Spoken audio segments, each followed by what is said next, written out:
Hey guys, so I had a great question, comment, whatever you want to call it, about the -1 trick. So, kind of like understanding why does this work, kind of going through it again, I guess. So, the comment that I got was when doing this type of calculation, so 4 over 5 minus x equals -4 over x minus 5, the student told me my brain thinks that 5 minus x is going to equal -1 times 5 plus x. So I think that's a really good thing to kind of recognize with yourself. What is your brain thinking? And so our goal with this video is for you to have a light bulb moment. So that's what we're going to kind of work towards. So the thing about this is I want you to actually take out a pencil and paper, write this out, and take the time to convince yourself why this works. Math is harder when you think of it as just a bunch of stuff to memorize. Not everything you can get the why on, but this is something where if you take them a moment to figure out why it works, then it makes total sense why you're doing it. So let's think about this for a moment. And what I want to do is I just want to focus on the denominator for a second. So I've got 5 minus x. So the idea here, and the trick that you use a lot, is you kind of want to flip all of this. And so what ends up happening with the -1 trick is you're factoring -1 out of this, okay? So if I factor -1 out of this, you have to tell yourself, logically, both of the signs in these symbols have to flip. So this is positive 5. Therefore, it now becomes -5, and then the minus x will become plus x. That's the only way you can properly factor out -1. So this is a very big step. And then with this, so the thing is, just looking at this, it looks awkward. In general, what we do in math is we like to have the positive term come first. So what I want to do then is I want to flip-flop these terms. And so in doing that, the -1 doesn't change, but now this becomes x minus 5. And I think that visually this looks a little confusing, which is why you need to take a second to think about it and actually check out that this makes total sense to you. Because once you kind of connect these pieces, I think that, this becomes a little bit more intuitive, but you have to definitely do some work to make that happen. So this is equivalent to this.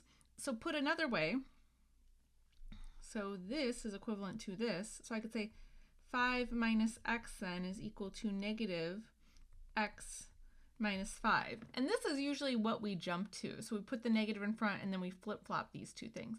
So now I can apply that back up to this fraction here. So let me get rid of this little green part.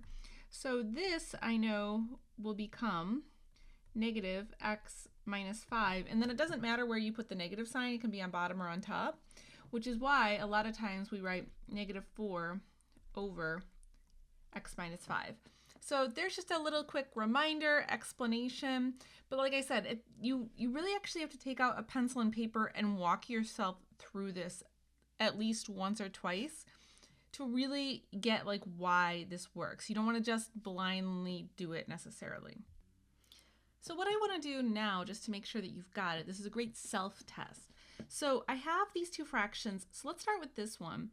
So actually pause the video here, take your time to go through those details that we just talked about to convince yourself of what the equivalent fraction is. Don't just write it, convince yourself of it, hit play when you're ready. Okay, so first of all, if I just think about the denominator here, so I'm going to do that exact same thing. I'm just going to start here. So x minus 8, if I factor out -1 from it, it becomes -x plus 8. And then I want to flip-flop the order here. So this becomes -8 minus x. So my equivalent fraction then will be 5 over -8 minus x, which is the same thing as -5 over 8 minus x, okay? All right, so I threw in another one here, like a little curveball. So I put in two expressions here, but the one I want you to focus on will be just the top one. So do the -1 trick with the top one and come up with an equivalent expression. So again, pause and then hit play when you're ready.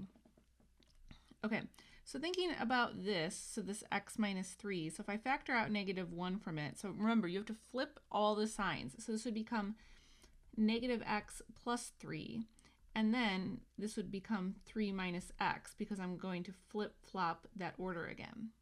So if I now apply that to this becomes negative 3 minus x over x plus 2. Now, as far as what you do with that negative, you have some options here.